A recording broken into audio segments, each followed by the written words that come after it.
Aujourd'hui, je vais vous parler de l'inégalité triangulaire. Donc pour ça, il faut se référer à la fiche de leçon 5G15, le tout premier paragraphe.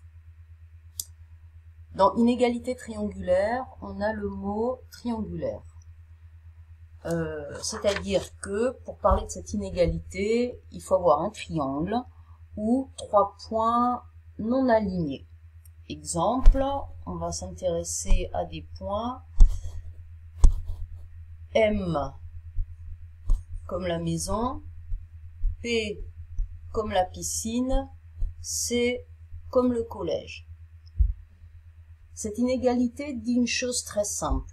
Elle dit que pour se déplacer d'un point à un autre, le plus court chemin est tout simplement la ligne droite.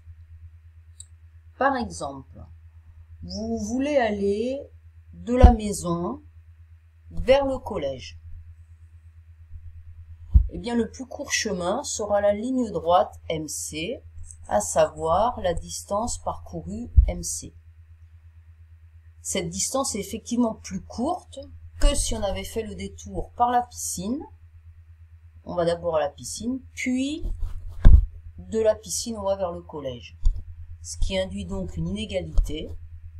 MC est plus petit que MP plus PC, MP plus PC étant le trajet parcouru si on avait fait le détour par la piscine.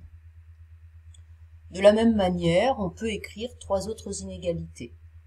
Par exemple, vous voulez aller directement de la maison à la piscine.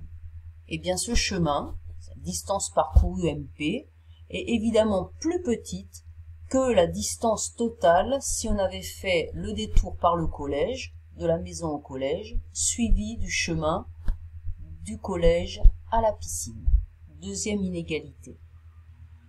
Enfin, on aurait pu avoir exactement la même chose si on avait voulu aller du collège à la piscine. Ce chemin direct est évidemment plus court que si on avait fait le détour du collège vers la maison, puis de la maison vers la piscine.